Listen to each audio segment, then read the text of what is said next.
প্রিয় দর্শক মণ্ডলী, আসসালামু আলাইকুম। আমরা চলে এসেছি এখন ডিসি ইকো পার্ক, সেই তালসারি ডিসি ইকো পার্ক। এই যে ডিসি ইকো পার্কের গেটের সামনে এটা আমরা আছে, আমাদের সঙ্গে আছে আমাদের বাবু ভাই, নওগাঁ থেকে এসেছে।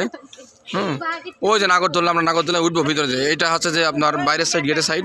এই যে এটা টিকিট কাউন্টার, আমরা সেখান থেকে টিকিট কেটে নিলাম। আমরা এখন ভিতরে ঢুকবো, আমাদের সঙ্গে থাকুন। এই যে আমরা ডিসি ইকো পার্কের ভিতরে প্রবেশ করে ফেলেছি ডিসি ইকো পার্কে। বাম পাশে যে এই যে একটা হলুদ বাড়ি দেখতে পাচ্ছেন, এই হলুদ বাড়িতে আসলে বিভিন্ন রকম গেস্টরা থাকে, আসে। আমরা সামনের দিকে যাই, দর্শক আপনারা আমার সঙ্গেই থাকুন। এর ভিতরে একটা সুন্দর আমরা সব দেখতে পাচ্ছি, ডিসি ইকো পার্কের ক্যাফে। এখানে মোটামুটি চা কফি সব কিছু পাওয়া যায়। দোকানটা খুবই সুন্দর, না মারাত্মক সুন্দর দোকানটা। খেলনার দোকান কোথায়? ক্যাফে খুবই সুন্দর জায়গা। আসলে এর মতো আর জায়গা হয় না। ছোটোখাটো পিকনিক স্পট আসলে ঘোরার জন্য আপনারা এটাকে বেছে নিতে পারেন।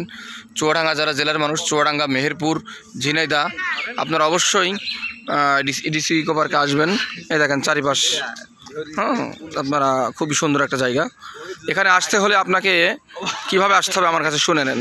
এটা আসতে হলে আপনাকে দর্শনা থেকে আসতে পারেন, আপনি দামোদর থেকে আসতে পারেন। দর্শনা থেকে সরাসরি আপনি একটা অটোয় উঠবেন, বাইকে উঠবেন, গাড়িতে উঠবেন, ওটা বলবেন আমি ডিসি ইকো পার্কে চলে যেতে পারবেন। দামোদর থেকে আপনি চলে আসতে পারবেন। যে কোনো গাড়িওয়ালাকে, অটোওয়ালা ভাইকে বললে আপনাকে নিয়ে চলে আসবে। এই হচ্ছে বিষয়। Wow, what a view! খুবই সুন্দর জায়গা, দেখে সেই আমার মনটা ভালো লেগে গেল। বিউটিফুল, খুবই সুন্দর জায়গায়। দেখেন জায়গাটা ছোটোখাটো হলে খুবই অস্থির জায়গায়। দেখেন সেখানে একটা সামনে নদী আছে। এটা নদী তো নাকি, না বিল? আচ্ছা বিল, যাই হোক, বিল হোক নদী হোক, খুবই সুন্দর জায়গা। হ্যাঁ, কমলা দু আজকে হবে নি, তাই ঠিক আছে, দেখবেন রাত হলেও যাবো কমলা দুয়াই। অস্থির রকমের ভিউ, কি সুন্দর। দেখেন আপনারা ফ্যামিলি নিয়ে, গার্লফ্রেন্ড নিয়ে, হ্যাঁ, পরের বউ নিয়ে চলে আসবেন, এখানে কোনো সমস্যা নেই ঘোরার জন্যে। হ্যাঁ ঠিক আছে, খুব ভালো জায়গা। ঠিক আছে, কেউ কিছু বলবে না। 20 টাকার টিকিট নিয়ে এক গাছতলায় বসে যাবে, যা মন চাই তাই করবে।